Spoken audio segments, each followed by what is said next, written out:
Hello everybody and welcome to my social thread. My name's Anya and welcome to your Vlogmas. I don't know what you said.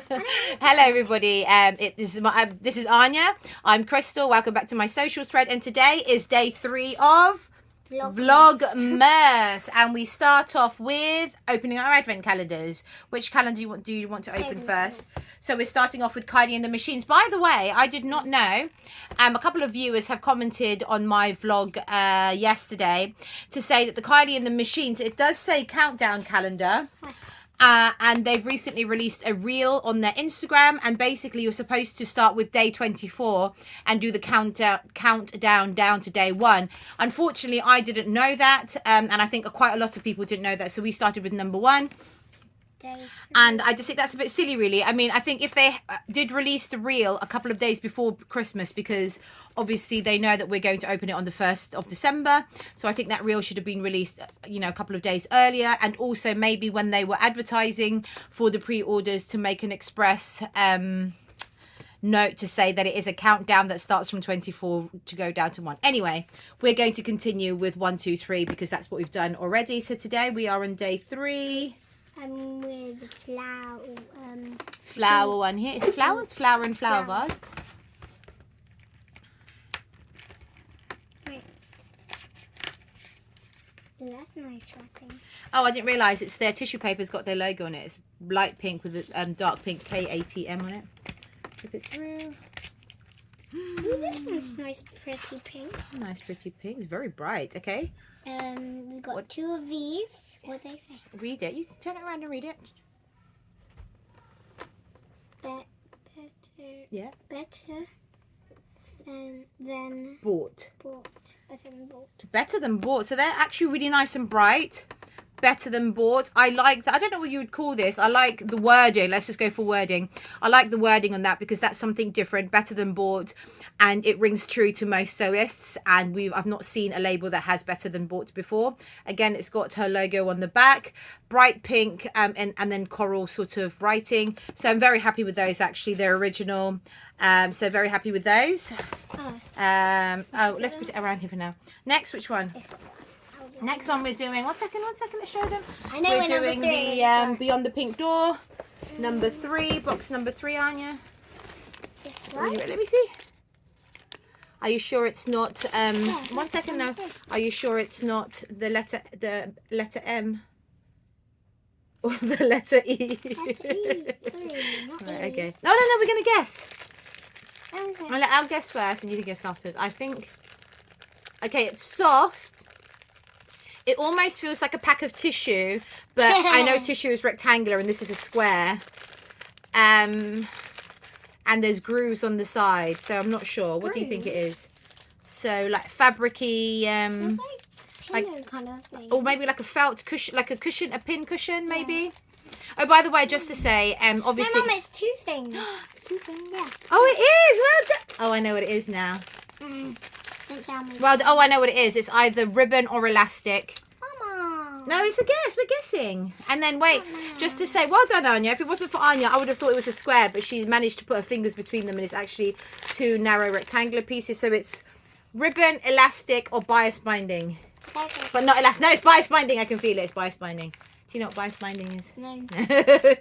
Just to say, these are haberdashery and sewing treat advent calendars, and I am actually after some good haberdashery, so I'm after some fray check, so hopefully one of the boxes will be a fray check, and also I'm after some universal pins, 90 universal pins, and also another pair of snips of any kind would be great. So let's open it. Yeah, like little scissors.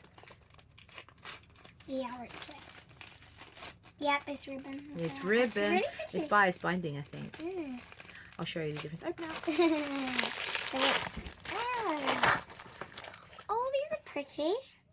There's a pink one. Pink no, florally. White, Yeah. Pink florally. White Is it bias background. binding? Do you know what bias binding is, Bob? Because it's folded on the inside. Yep. So it's bias binding, pink floral bias binding. And that And one then is a blue blue, one. is it blue stars? Blue flowers bias binding, which is really great. I normally use these for binding hems, neck bands, and that will be good for children's makes, won't it? Yes, lovely. for mine. For yours, okay. Right, can we give that over to Sienna? And Sienna. Take these. And then the third box is the, what box is, who is this? Who is this? What was it called again? Fabric Fabric. Godmother. Fabric Godmother's the next one. We're going to find number 3. Here. Oh, wait, yeah, we'll find Someone number already 3 is popped all the way up here. It's been popped already, but it's fine because the inside is still sealed. Right, let me read the tip first. So with Fabric Godmother, they have a little tip every time you open a door. Use your jersey scraps to make underwear. Oh, it's for the lady at the back. Mum, it's for the lady at the back. Mum, it's for the I'm lady assuming, at the one back. second then, I'm just going to guess first. Have you? So it's findings for underwear, I think, like the bra clips and hooks, I think. Yes. What do you think it is? Yeah. It's not for the dollies, it's for people. I know I have something. Put it here in case it falls out, 'cause I think it's going to be a little small.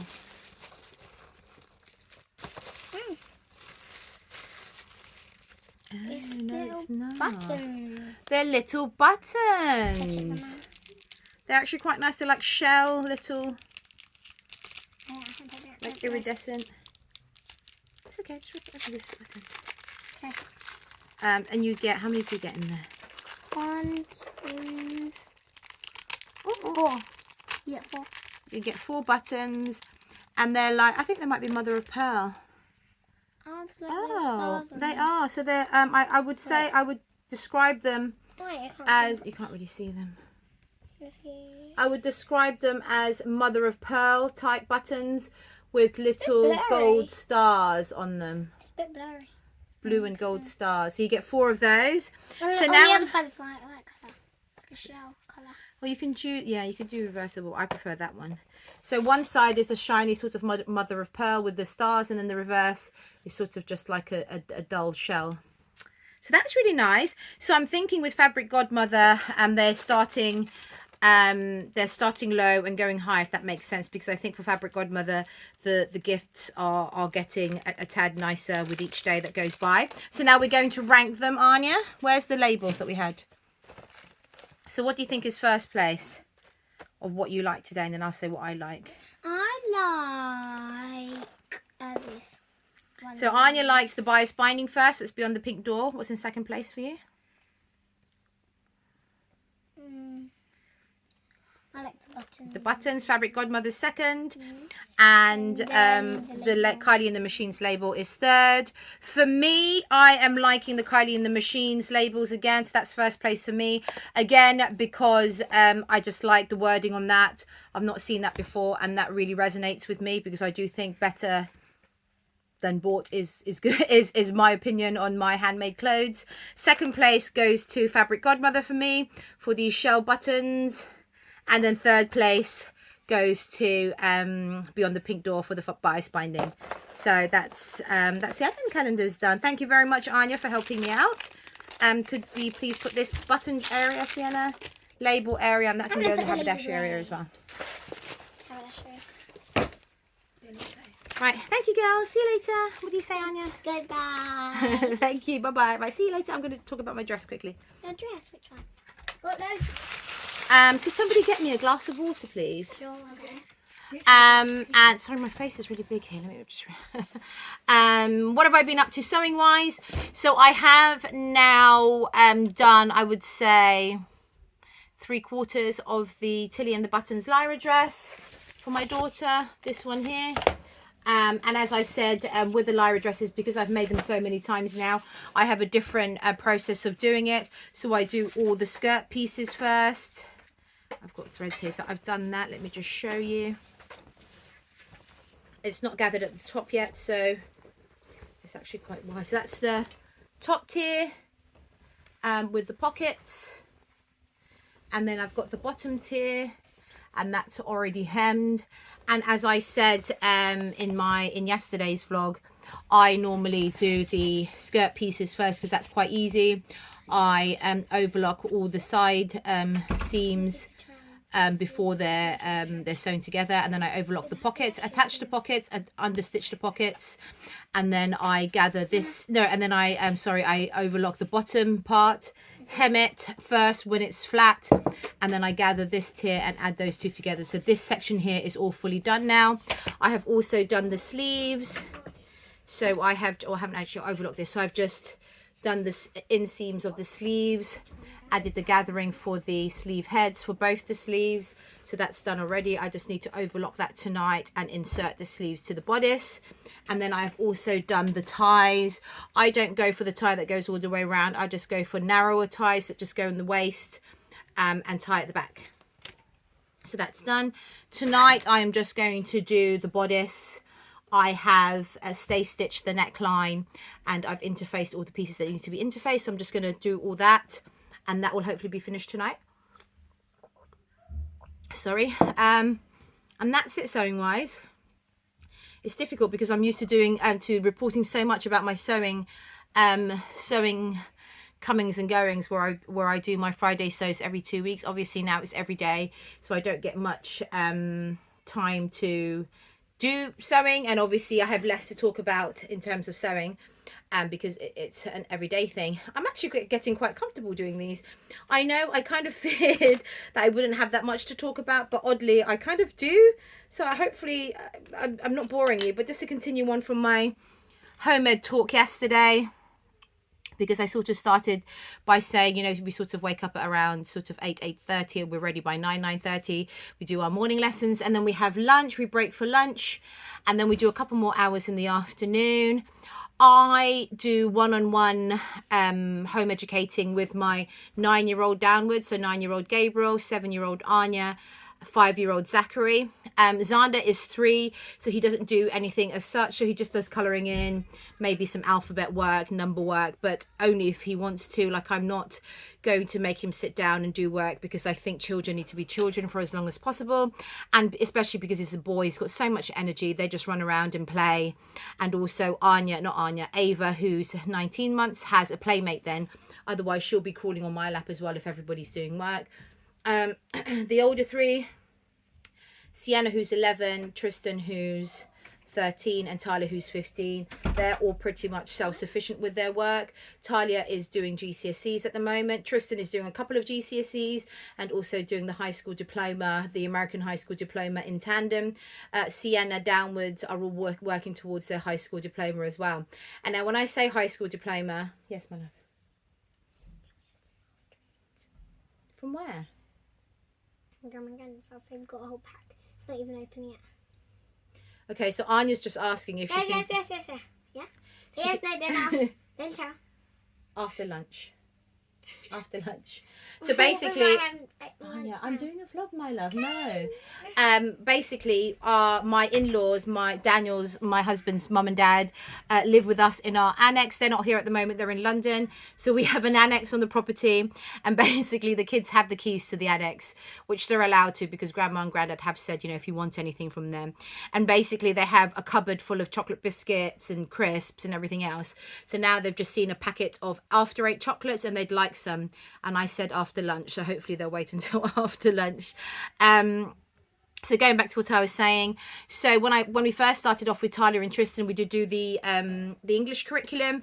So we sort of did CGP, Scholastic, Schofield and Sims.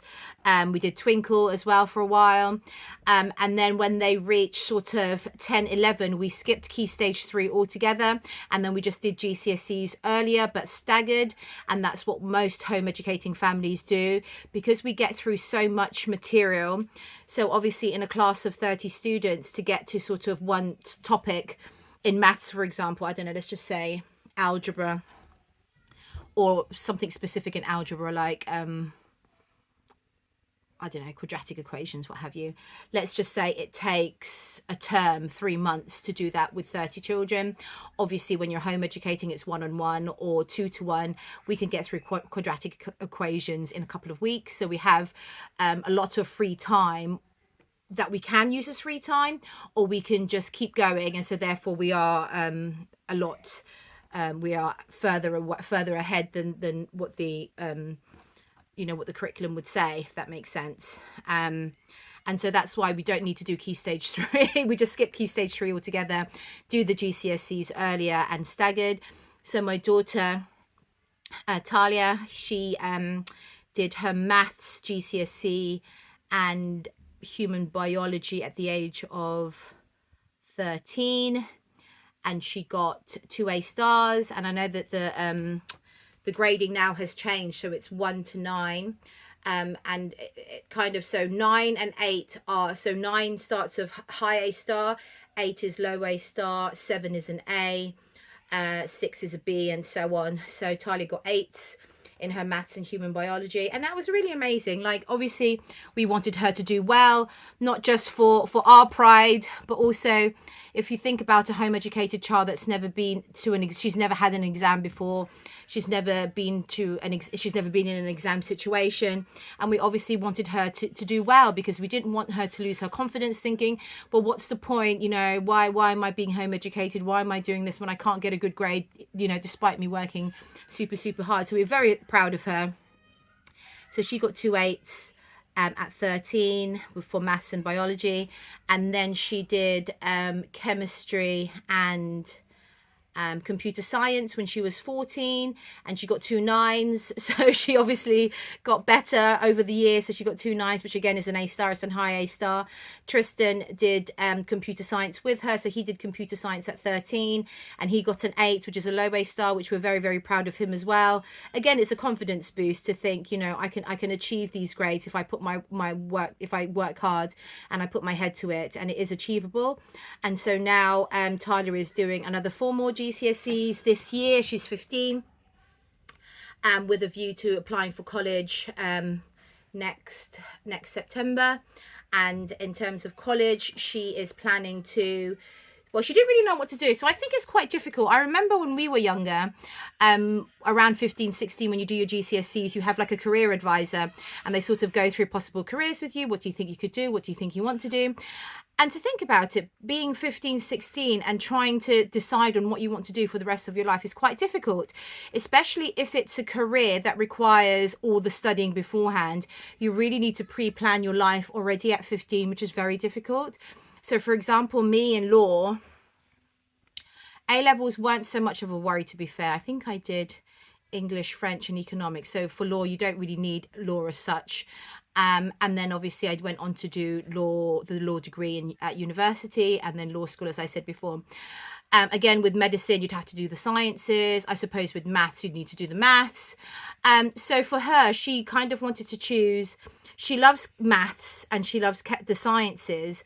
So she was trying to choose subjects that are open to various careers, because she hasn't decided yet what she wants to do. So my husband is a software programmer. He's a software engineer.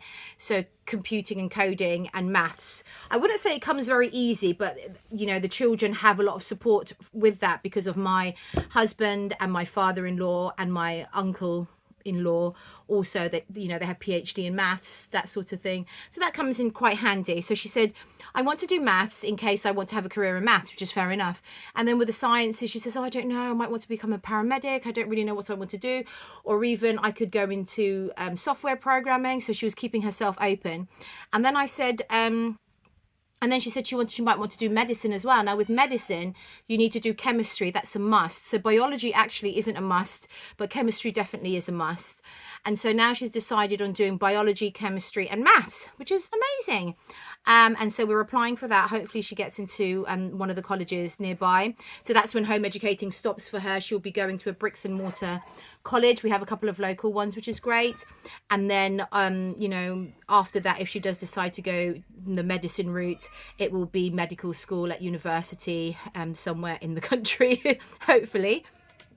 And then second one, Tristan. So as I say, he's 13. Is he 13? He is 13. So he took his computer science and got an 8 in that. So that he took that last May, and then he's doing his maths GCSE this coming year, and then a couple of sciences next year. And he will probably go into software engineering because it just comes quite naturally to him. He's already doing sort of websites and coding projects for other people that are paid for, but it's under the supervision of my husband. So that's quite good. So he'll probably go into that field of work. And then we have child number 3. So we have to think, we've kind of got 2 kind of down sort of a general path of where their career is going to go. And now we have to think about the rest of them. So Sienna, no idea. I mean, she is only 11.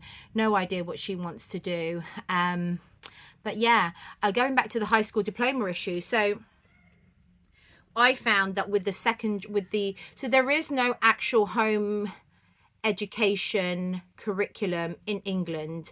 Most of the preset home education type courses are American, which is great. Obviously in America they have a lot more homeschoolers than they do in England. I think the last time I checked, in England we have 81,000 home educated students, and they're only the ones that are registered, and there's quite a few that are not registered. And there's nothing in the UK, you have to kind of just make your own curriculum by sort of looking at the curriculum and then buying books and doing the work yourself, as it were. And I found that over the years where I was doing that, I was just kind of, picking things up, doing various bits and pieces, but there wasn't a set structure for primary school, which isn't too bad because it is primary school. There's nothing really that could go wrong, as it were.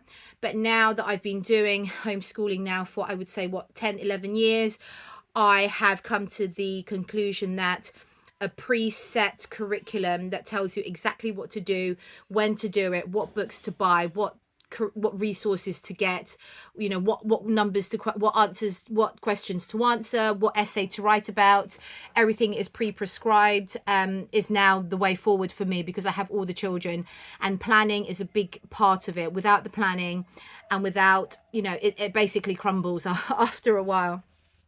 So that's when we go on to this high school diploma course curriculum. So Tristan downwards are now enrolled into, it's an online school, basically. It's an American school, and they have like hundreds of thousands of students across the world, mostly in America, to be fair.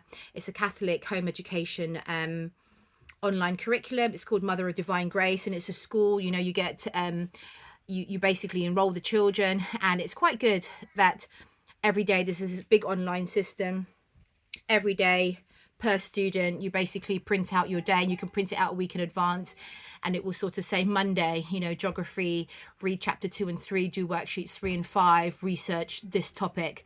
And then it will say handwriting, do your handwriting exercises 3 to 5. It will say history, research this. It will say maths, do topic 1, 2 and 3, and it's all prescribed for you. So for me, it's easy to then, I won't have to think about what to plan and what to prep. It's all there for me. For the older children, again, it allows them to become self-sufficient without having to ask me, oh mum, what book do I use, what resource do I use, what am I doing next week? They have it all there for them. So it's really good. And I think the one thing that home educators do use a lot is their initiative and their own personal drive. I don't know why they have it, to be fair. They have their own drive to just want to do the work, and if it's all there for them, it's easy for them to go through it, tick everything, which is great. And then now and again we have assessments that we submit online, either handwritten essays or handwritten quizzes, or there's online quizzes as well, just to check your child's progress.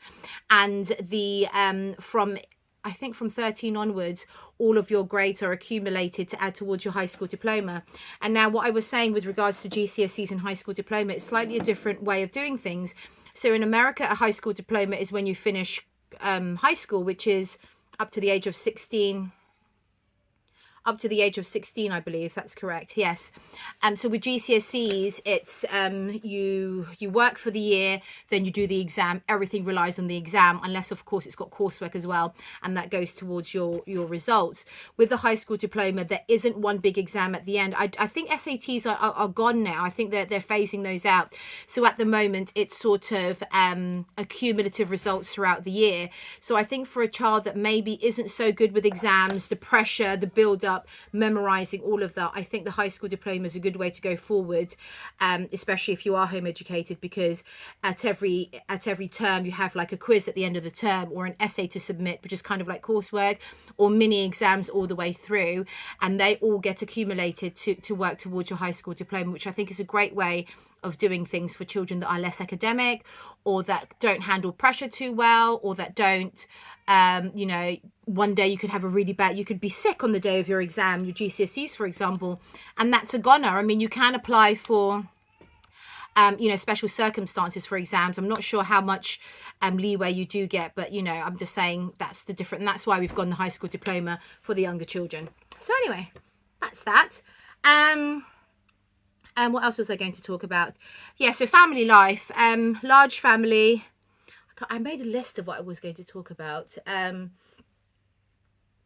that's education, blah, blah, blah. Yeah, I mean, that was home education. That's what we do. Children. So my life, I mean, I guess for me, it's nothing special because it's what I do all the time. So the children get up, they all have their own chores. I mean, even, okay, to be fair, so Xander is 3. What does he do? He doesn't do much. Oh, he puts his dirty clothes in the laundry pile, the laundry bin. And we get him to tidy away his toys.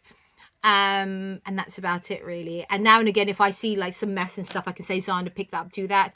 But then all the other children thereafter, they all have their own chores. So Zachary, who's 5, he obviously has to put his own clothes away, do his bed, and his chore for the day is clearing the table at the end of a meal, clearing all, not the pots, but like plates and cutlery and stuff, clearing it and putting it in the sink.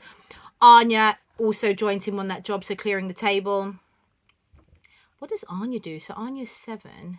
To be fair, so Anya and Zachary don't have, that's their only actual sort of prescribed job, is clearing the table. But then they do help out with obviously tidying up, help out with the baby sometimes, and general tidy up of the playroom, tidy up of their bedrooms and their beds.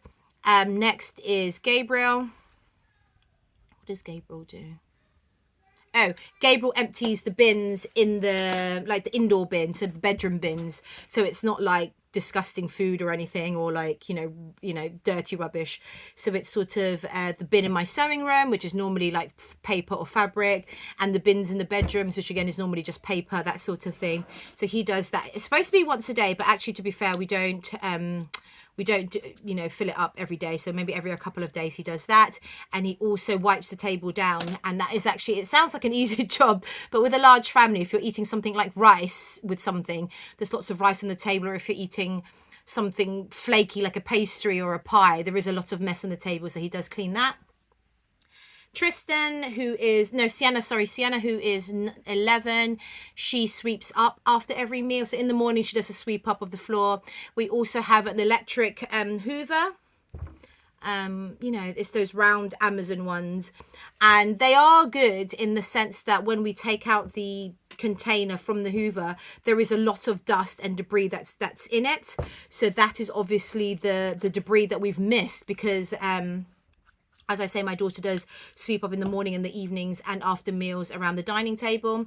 But then we still miss some bits. So the Hoover, again, doesn't do a good enough job that we can only rely on that Hoover, but it's an extra additional thing to get rid of sort of dust and stuff on the floor. And Sienna also does, she cooks the rice. So as Asians, we do eat rice quite a lot. So rather than cooking rice in a pot on a pan, which you can do, and it's very easy to do, we have rice cookers. I'm sure you guys have seen rice cookers. It's just like a metal pot, kind of like a crock pot. And they're about £30, I think. And you basically put the amount of rice, washed rice and water, press the button, and it cooks it all for you. So you don't have to watch it. It doesn't overflow or anything. So she does the rice when we need rice in the evenings. And she does the sweeping up and setting the table.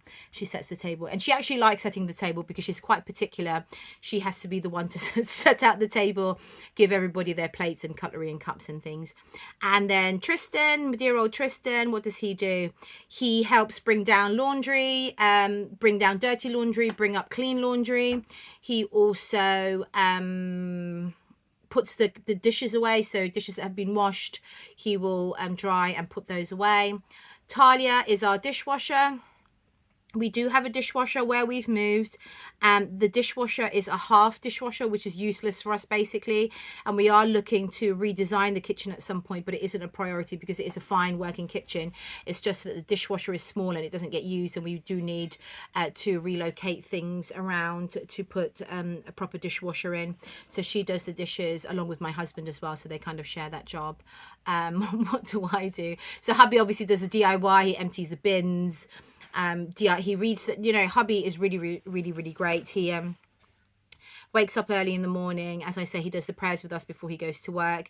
He wakes up even earlier than that to do, he's got a bad back at the moment, but he does wake up a bit extra early to do exercise with the children. So he does like a half an hour sort of like an exercise video with the younger children. Well, when I say younger, it's sort of the older ones, actually, the older children. So Gabriel upwards, Gabriel, Sienna, Talia and Tristan. He does an exercise video with them in the morning. And then he heads off to work. And he works from home, but we have like a detached garage at the back of the house. So he goes to his office. And then when he comes home for lunch, sometimes he'll see dishes, so he'll wash those. He plays with the kids for a bit. In the evening, he does the bedtime routine, helps them get into their pajamas. Although the older children do help with their younger brothers and sisters. He reads them a story, gets them to bed, and that's really lovely.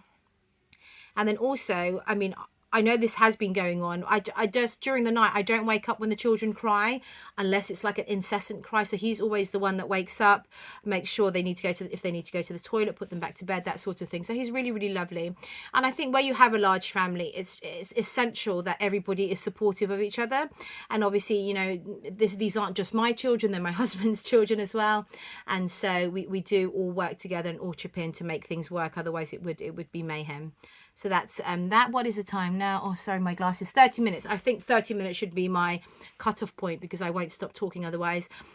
Tomorrow, maybe, I'll definitely have the Lyra finished tomorrow. I'll probably have made a start on the Tabitha drawstring dress. So that's sewing wise. And then maybe tomorrow I can talk about food and stuff for a large family, sort of where I shop for food, sort of the recipes that I use, what do I do with leftovers, you know, how much, you know, quantity wise of food that I cook for. We're a family of 10 now, and when my in-laws come, that's an extra 2, so family of 12, I suppose. And hopefully that might be of interest to you, so please do tune in tomorrow. In the meantime, thank you everybody for watching, and I'll see you again tomorrow. Take care. Bye bye.